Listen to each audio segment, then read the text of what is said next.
National suicide prevention strategy, national suicide prevention strategy जो कि ministry of family welfare and health ने इसको release किया है और ये फर्स्ट ऑफ इट्स काइंड है। मतलब बहुत ही ज़बरदस्त चीज़ बताई, क्योंकि आपको बता दूं कि सुसाइड रेट लगातार हमारे यहाँ बढ़ता जा रहा है। क्या है इसमें बात करेंगे, लेकिन उससे पहले दोस्तों हमने एक शानदार कोर्स निकाला है जो आपकी स्ट्रैटेजी रहेगी आपके एग्जाम्स के लिए। इसमें आपको इतिहास, पॉलिटी, ज्योग्राफी और क्यूब रूट्स, ये इसकी बहुत ज़बरदस्त नॉलेज हो जाएगी, क्योंकि वर्ल्ड रिकॉर्ड होल्डर प्रतीक सर आपको बताएंगे। तो ये एक कॉम्बो कोर्स है सिर्फ और सिर्फ 1000 रुपये का। तो चलिए हम स्टेप बाय स्टेप चलते हैं। तो मिनिस्ट्री के हिसाब से जो पॉलिसी है ये मेंटल हेल्थ और जो सुसाइड है उसको रोकने में कामयाब होगी। गोल यही है कि देश में सुसाइड को कम से कम 10% तो रोके ही 2023 तक। सुसाइड एक पर्सनल डिसीजन होता है और सुसाइड एक लोएस्ट पॉइंट होता है जब आपकी मेंटल कंडीशन खत्म, यू आर खत्म। तो ये it is basically the lowest point of your life, मतलब इससे नीचे अब हम नहीं झेल सकते।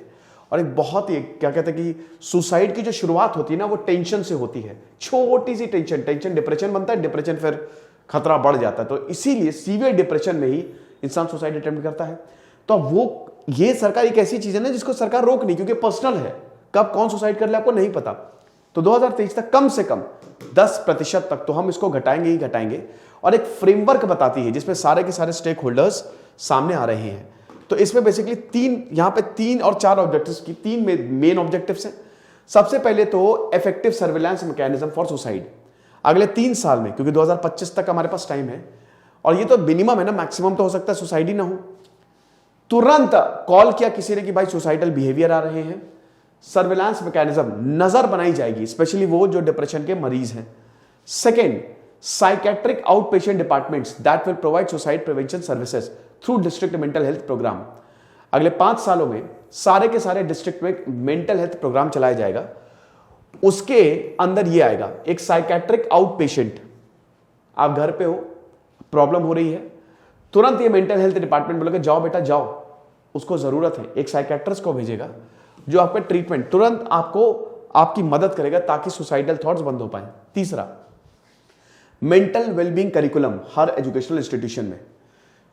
अगर भारत को विश्व गुरु बनना है तो इस पे ध्यान देना पड़ेगा। मैं आपको फिर से बताता हूं, फिर से मतलब इसको हटा के, ये mental wealth being health curriculum in all education institution अगले 8 सालों में। जिस दिन भारत ने ये कर लिया उसी दिन से भारत विश्व गुरु बन जाएगा। क्योंकि जब तक आप मेंटल एक्सरसाइजेस, आज देखिए छोटे छोटे बच्चों को डिप्रेशन है, छोटे छोटे बच्चे जो है वो एक्सरसाइज कर रहे हैं, वो सुसाइड कर रहे हैं, अटेम्प्ट कर रहे हैं। कितनी डेंजरस बात है ये। हमको रिलैक्सेशन टेक्निक्स बतानी पड़ेंगी, बच्चों को मेडिटेशन, ध्यान, इनसे रूबरू तो कराना ही पड़ेगा। तो अगर इस तरीके का कोई कोर्स आता है, इंसान खुश रहेगा तो क्यों ही ये सब करेगा, मजा आ जाएगी दोस्तों, भारत ही बदल जाएगा। And the fourth objective national suicide prevention strategy की है कि सुसाइड की सर्विलेंस होती रहे ताकि एविडेंस हमको मिलते रहे। सुसाइड हो रहा है, हमको पता चल रहा है, एक तो जहां हुआ, मैंने क्या बताया, इसको कोई बचा नहीं रोक सकता, मुश्किल रहता है। तो एक तो सर्विलेंस, जहां हो सकता है वहां पे रोक सकते हैं। अगर मान लीजिए हो गया तो हमारे पास पूरा डेटा आ जाएगा, क्यों हुआ, कैसे हुआ, तो उस पर हम काम कर सकते हैं जिसकी वजह से इंप्रूवमेंट हो सकता है। ठीक है, तो ये चीज है। अब ये जो इंप्लीमेंटेशन फ्रेमवर्क है इसमें 5 की स्टेक होल्डर्स हैं। इन ऑब्जेक्टिव को कौन इंप्लीमेंट करेगा, ये तो ऑब्जेक्टिव मैंने बता दिया, मैं बोलूंगा इसको लागू करो, कोई ना कोई तो लागू करने वाला होना चाहिए। कौन कौन होगा इसमें? सबसे पहले तो सारे की सारी मिनिस्ट्रीज, जितने भी इससे रिलेटेड, चाहे वो हेल्थ डिपार्टमेंट आ गया, चाहे वो अर्बन डिपार्टमेंट आ गया, चाहे कोई भी डिपार्टमेंट हो सकता है नया डिपार्टमेंट मेंटल हेल्थ डिपार्टमेंट जैसे बनाना पड़े। State level government stake holders जितने भी, चाहे वो ब्यूरोक्रेट्स हो, डॉक्टर्स हो, जो भी, देन डिस्ट्रिक्ट लेवल गवर्नमेंट, ये भी यहां पे टॉप डाउन अप्रोच है। ठीक है, देन उसके बाद निमांस बैंगलोर और बाकी टॉप मेंटल हेल्थ इंस्टीट्यूट, सब के सब, यानी कि ये भारत का अभी तक का सबसे बड़ा मेंटल हेल्थ प्रोग्राम है। ठीक है, तो ये आप देख सकते हैं कौन कौन इसमें आएगा। Ministry of health and family welfare में, जो कि सरकार के अंडर आते हैं, इसमें कौन कौन आता है? सेक्रेटरी जो कि एक IAS होता है और DGHS। ठीक है, देन उसके बाद AS और MD, ये आप देख सकते हैं कि निम्हांस के जो एपेक्स सेंटर है उनको सेक्रेटरी बनाया जाएगा। और सेंटर्स ऑफ एक्सीलेंस, यहां से डेटा जो है वो कलेक्ट होगा और ये सीधा सेक्रेटरी को डेटा देंगे, ठीक है। अब इसके नीचे एएस और एमडी आते हैं, ये डिपार्टमेंट है, department health of state government, principal secretary आएंगे, फिर देन मैनेजिंग डायरेक्टर। तो ये आप आराम से इसको भी देख लीजिएगा, ठीक है, इसको पॉज करके आपको समझ आ जाएगा। चलो आगे बढ़ते हैं। अब इंप्लीमेंटेशन मैकेनिज्म हमने देख लिया, पहले स्कीम क्या होगी, फिर इंप्लीमेंट कौन करेगा। सबसे बड़ी बात तो ये है कि आप कैसे इसको इंप्लीमेंट करने वाले हैं। पार्टनरशिप, इंस्टीट्यूशनल कैपेसिटी और लीडरशिप, यही तीन चीजें हैं ही हैं। जब तक आप लीडरशिप को रिइंफोर्स नहीं करेंगे, पार्टनरशिप को रिइंफोर्स नहीं करेंगे और इंस्टीट्यूशनल कैपेसिटी, मान लो कोई मर रहा है, सुसाइड है, डॉक्टर ही नहीं है, कोई मेंटल हेल्थ डिपार्टमेंट नहीं है, यानी कि इंस्टीट्यूशनल कैपेसिटी है ही नहीं, साइकेट्रिस्ट ही नहीं है। मान लो साइकेट्रिस्ट है लेकिन हरी झंडी नहीं दे रहा है, कोई डिपार्टमेंट नहीं, तो यानी कि लीडरशिप नहीं है। और पार्टनरशिप, सारे स्टेक होल्डर जब साथ में आएंगे तभी तो काम चलेगा, क्योंकि उसके लिए आपको अच्छा खासा पैसा भी चाहिए। कैपेसिटी जब तक एनहांस, हेल्थ सर्विसेज की आप एनहांस नहीं करोगे तब तक सुसाइड रुकेंगे ही नहीं, सुसाइड क्या कुछ भी नहीं रुकेगा। Developing community resilience and societal support बहुत ज्यादा जरूरी होता है, क्योंकि हम सबको पता है ना सुसाइड क्या दिक्कत। एक चीज आपको बता दूं कि अगर आप सुसाइड में बच गए तो उसमें भी आपको 309 धारा 309 लग सकती है। ये डेटा आप देख सकते हो। एनुअल रिपोर्ट जो एनसीआरबी की आ रही है, इसमें देखिए रिपोर्टेड है, ये अनरिपोर्टेड तो पता नहीं कितने हैं। 2021 में 1,64,000 लोग मरे थे सिर्फ सुसाइड से, आत्महत्या से, 1,64,000। और जो नहीं भी मरे हैं वो बहुत डिप्रेशन, टेंशन, बहुत बड़ा आंकड़ा है ये, हर कोई परेशान है आजकल। 7.2% का इंक्रीज है ये, कोविड की वजह से भी है ये, 2020 से लेकर 7.2% का, mind it. 10% higher covid death से, यानी कि सबसे ज्यादा अगर किसी से मौत हुई है कोविड से भी नहीं हुई है, सुसाइड से हो रही है, आत्महत्या लोग कर रहे हैं, ठीक है। 6.8 times higher than maternal deaths. तो आप देखिए कि आप मैटरनल डेथ ले लो, आप कोविड ले लो, आप कोई बीमारी ले लो, सबसे ज्यादा 1,64,000 सिर्फ एक साल में। ये रिपोर्ट ये भी बताती है कि 1 लाख से ज्यादा they suicide in the country everywhere, every year, हर साल। 1,64,000 तो इस बार मरे ना, लेकिन ऑन एन एवरेज 1 लाख तो लोग सुसाइड करते ही करते हैं। Total of 25,891 suicide reported in 53 mega cities, बड़े बड़े शहर, सिटी लाइट्स। लेकिन इन शहरों में, ये सिर्फ शहर है, ठीक है।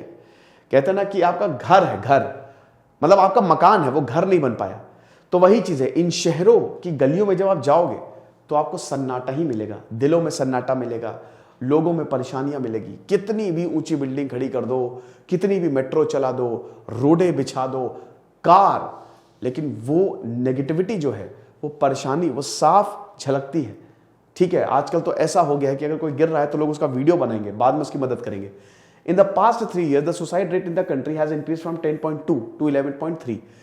पिछले 3 सालों में 11.3 यानी कि 10.2 से 11.3। ये अच्छी बात इसलिए नहीं है क्योंकि ये बढ़ता जा रहा है। Most suicide are by youth and middle aged, young लोग। प्रॉब्लम यही है कि उनको इतनी ज्यादा जानकारी नहीं होती है, कर लिया सुसाइड, परेशानियां कर लिया, झेल नहीं पाए। मिडिल एज में होगा ही होगा। जो थोड़े मैच्योर हो जाते हैं वहां पे सुसाइड रेट जो है वो कम होता है। 65% जितने भी सुसाइड है 18 से 45 साल, ठीक है, 65% यानी कि आधे से ज्यादा। तो आप ये एज ग्रुप देख सकते हैं, इसमें 0 से 18। देखिए तब तो इंसान के ऊपर कोई ज्यादा जिम्मेदारी नहीं होती, लेकिन फिर भी दिल विल टूटता है तो लोगों को लगता है सुसाइड ही कर ले क्या। तो ये 9% के आसपास, 9 क्या, इसको 15% मान के चलिए, ठीक है। ये सॉरी 9%, ये 7% के आसपास है। 9% के आसपास ये 60 से ऊपर, यानी कि जो कम एज के हैं 0 से 18 और जो 60 से ऊपर है वो बहुत ही कम सुसाइड कर रहे हैं। लेकिन अब आप आइए 18 से 30 में 18%, ठीक है। फिर आइए 30 से 45 में 31%, सबसे ज्यादा 30 साल से। परिवार का प्रेशर, घर का प्रेशर, बहुत सारा, ठीक है, चाहे वो औरत हो चाहे आदमी हो। अब किसी एक को मैं पॉइंट करूंगा तो फिर वो थोड़ा जेंडर डिस्क्रिमिनेशन हो जाएगा। 45 से 60 आप देखिए 34%। तो आप इन दोनों को मिला दें, 30 से अगर आप लगभग हाँ ये सही है कि 30 से 60 अगर आप, नहीं कहां चला गया, 18 से 60 में अगर आप देखो तो अकेले इसको मिला के 65% हो जाएगा, 65%। और इसको अगर आप 18% और मिला दो जो कि 45 से 60 है तो बहुत ऊपर निकल जाएगा। यानी कि सबसे ज्यादा इसी एज ग्रुप में लोग जो हैं वो सुसाइड कर रहे हैं, ठीक है। अब उसके बाद नेशनल मेंटल हेल्थ पॉलिसी 2014 ये बताती है prevention of mental disorder. Suicide में भी रिडक्शन हुआ, लेकिन मतलब देखिए प्रॉब्लम ये यहां पे आती है कि पॉलिसी हमारे पास सब है, लेकिन ग्राउंड इंप्लीमेंटेशन उतनी तरीके से नहीं हो पाता है। हेल्थ केयर एक्ट भी आया 2017 में। अब इसमें यही है कि कुछ चेंजेस हुए, जैसे डीक्रिमिनलाइज, अगर सुसाइड अटेम्प्ट हुआ तो सेक्शन 309 लग जाता है। सुसाइड अटेम्प्ट हुआ, बच गए तो लो, एक तो इंसान सुसाइड से बच गया, ऊपर से लो भैया, और क्योंकि अभी यूथनेशिया अभी तक तो लीगल हुआ नहीं है, तो अब वही है कि चलो बेटा चलो आओ, चले तुमको जेल की हवा खिला, वो और बेचारा परेशान। तो ये भी इसको भी चेंजेस किए हुए हैं। और लास्ट हम बात करेंगे कि जो कुछ नेशनल प्रोग्राम है, जैसे national mental health program, national palliative care program, Ayushman Bharat नशा मुक्ति अभियान, वो भी they are also in place. इन सबके अंदर ही काम होगा और बहुत बढ़िया काम होगा, तो हम चीज़ों को अच्छे से देखेंगे।